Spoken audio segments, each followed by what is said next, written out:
Hello students, in this video I am going to talk about dissertation writing. The format or the layout or the criteria for writing any research report. It can be MPhil thesis or PG dissertation or PhD thesis are same. But when I am making this video, I have two things in my mind. Number one, that the postgraduate students normally doesn't get much time for the archival visit, archival works or field survey to collect primary data. Secondly, this e-video is basically for the students of the Department of History. Now, before starting the writing part, you must choose a topic of your interest on which you want to write your dissertation paper. Secondly, you must go through the literature available on your research area so that you can find out the research gap. And thirdly, you must see what materials will be available on your research topic to work on. In this period of lockdown, it is not possible to go for archival work or for field survey, so you must go through the e-materials. For the archival sources, you can register to the site called Abhilekh Patal and download some archival materials. You can also visit site called archive.org where you can find old books, manuals, BNHS journals, Asiatic Society proceedings, etc. You can visit libgen.is where you can get recent books. You can visit any government site or reliable site to collect acts, gazetteers, and so on. So before starting the writing part, you must collect the materials for writing your paper. Now, before you start the writing, it is also very important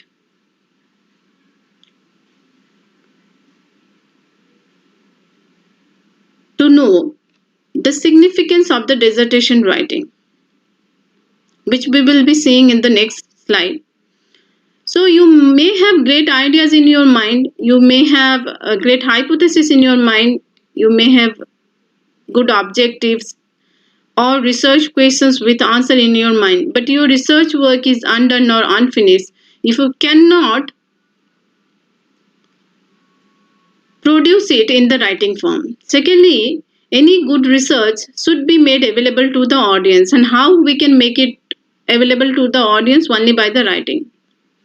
And third is, any research work is a part of acquirement of any degree like Master of Arts, Master of MPhil, Doctor of Philosophy, or any research project. So this is the significance of dissertation writing.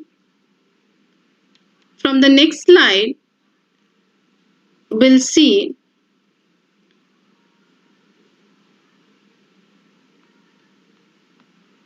the main topic of today's lecture, that is the format or the layout of the research report.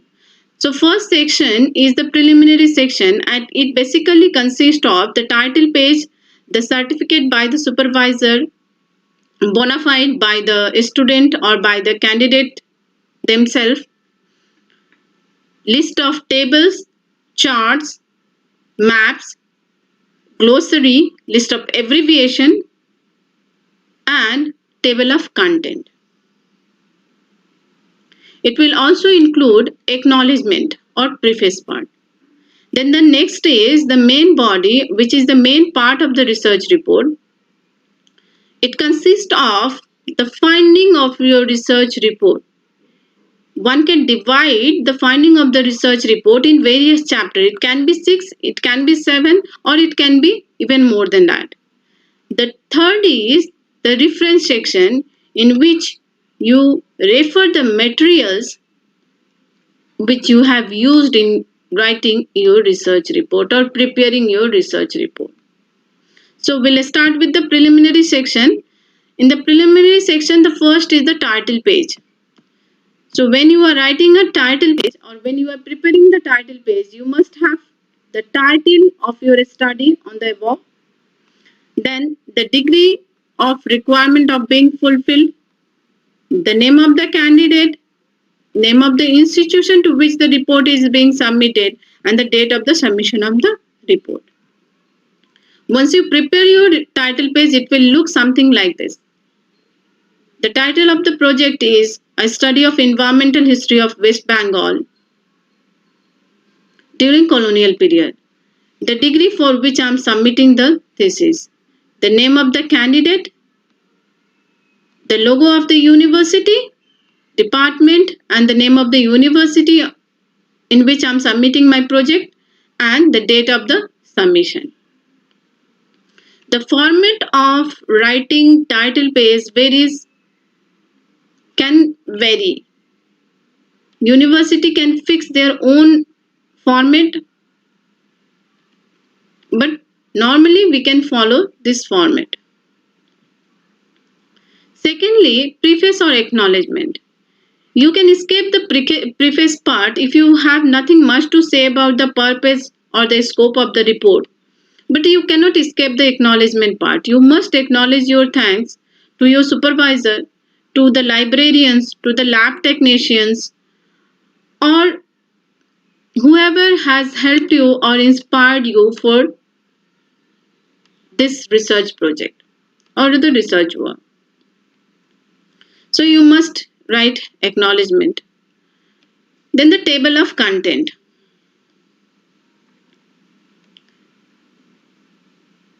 Table of content is basically an outline of your report which indicates on which page each major section or chapter or subsection begins. In the right side, in the left side, you have the name of the chapters or subsection, and in the right side you have the pagination or page numbers in which that particular section starts. It includes introduction, main chapters, their subsection, bibliography, and appendix. The title of the chapter and subdivision within chapters should correspond exactly with those included in the body of the report with the page citation. If your first chapter starts at page number 1, it should be right page number 1 in the table of content. The table of content also includes the list of items that are included in the preliminary section, the preface, the acknowledgement, the table of content, list of figures, maps, illustration, but the numbering or pagination of the items of the preliminary sections will be in the Roman number, while the numbering or pagination of the main section or the chapterization or subsection will be in the English numerical. As I said, it will also include the pagination of the bibliography or reference section. I've given here the list of the appendices. These are the items that I used in the appendix part of my research work. So suppose this is the first certificate that I have used in the appendix section. Here I have given the exact page number in which that reward certificate is mentioned. Like this, you can also make a list of maps, charts, tables which you have used in your research work.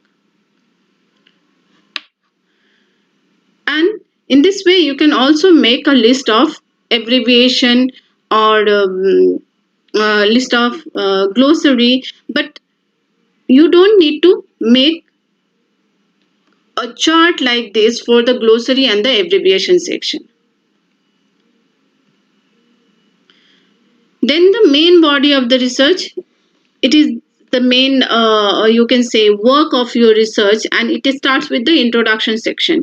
Introduction section start with the statement of problem of your research, review of related literatures, research gap, a statement of hypothesis, objectives, research questions, operational definition of the term. This is very important. If I'm using the term game, so I must define it in what sense I'm using the game. I may mean a game of cricket or I may mean game of hunting. So I must explain it that in what sense I'm going to use that particular term. Introduction part also includes the scope or area of your research. If you are working in South Bengal, you must mention what district will be covered in the South Bengal or colonial South Bengal. So, what districts were covered in the colonial South Bengal? You should also mention, being the students of the Department of History, the period of your research, like from which period to which period you are going to focus on in your research work.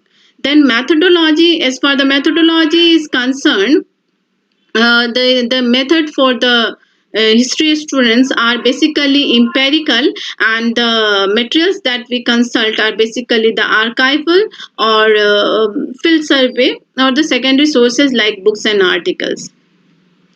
Then it also includes the importance of your study, and a statement of finding is the brief description of your main chapters or chapterization.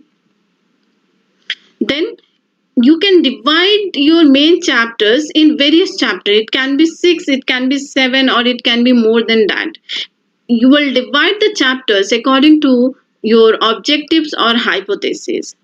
And the next will be the summary and the conclusion. Summary will include the answering of your research questions and interpretation or your final view about your research work or your final opinion about your research work. You can also write any research gap if you feel that this research has remained even after your work. You can also mention it in your conclusion part. Then the next is the reference section. Reference section is listing of the materials that you have used in your research work. Um So bibliography is the listing of both primary and secondary sources. And primary sources consist of government proceedings, manuscripts, as well as the published primary sources such as annual reports. It can be forest report, administrative report, land revenue reports, etc. The second part or the secondary sources can also be divided into two parts. One can be the listing of books and the other can be the books listing of the journals and newspaper articles.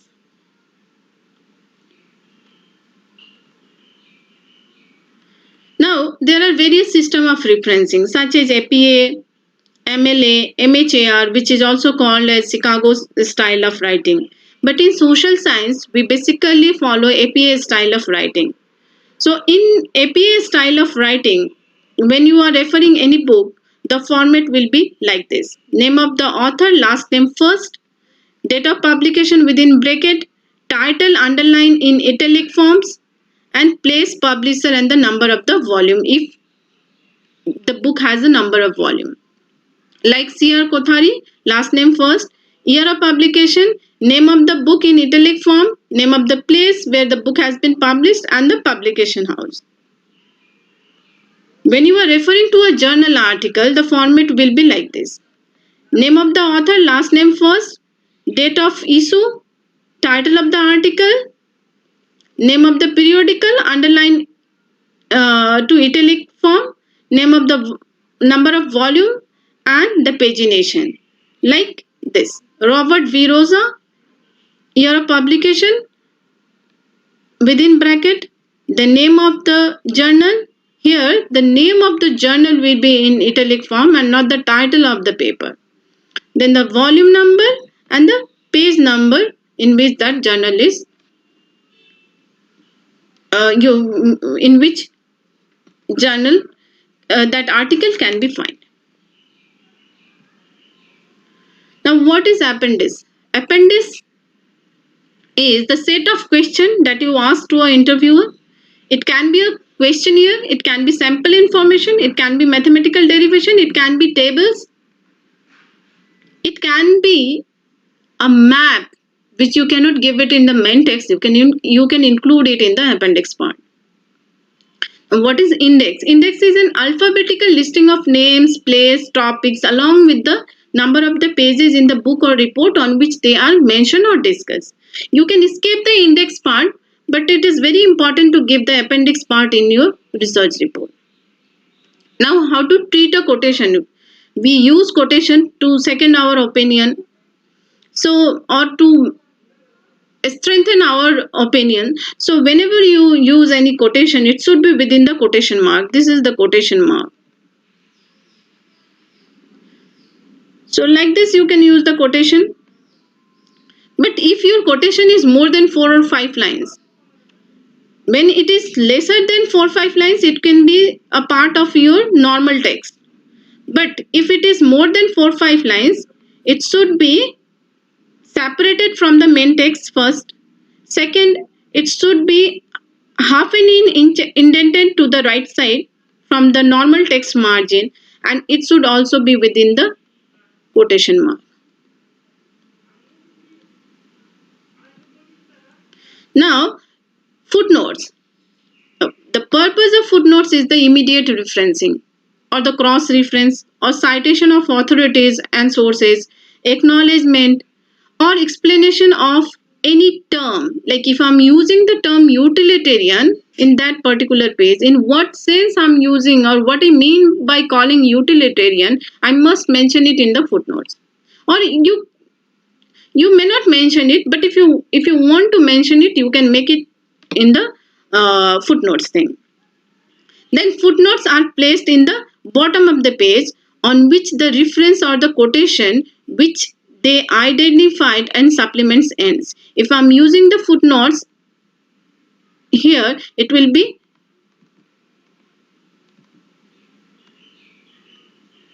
below, it will be at the bottom of the page.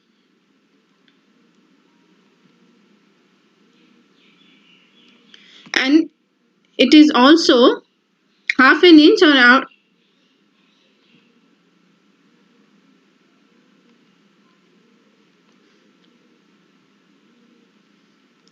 it should also half an inch and 1.5 inch long.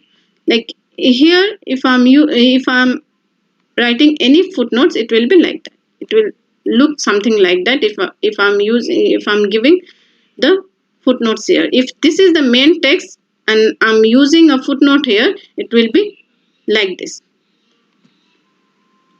Now, footnotes should be numbered consecutively, usually begin with one in each chapter separately, and it should be put slightly above the line, say at the end of the quotation.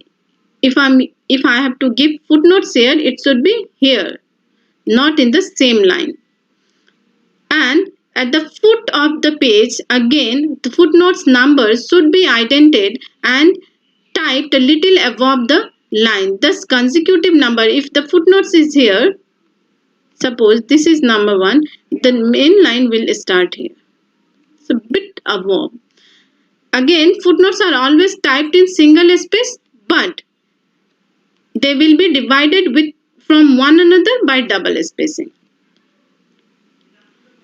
These are the 2 books that I have used for preparing this e-video.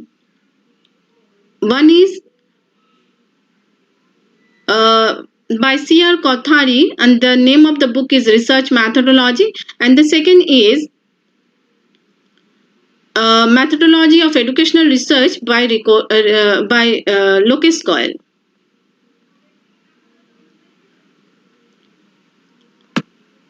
So, thank you, students.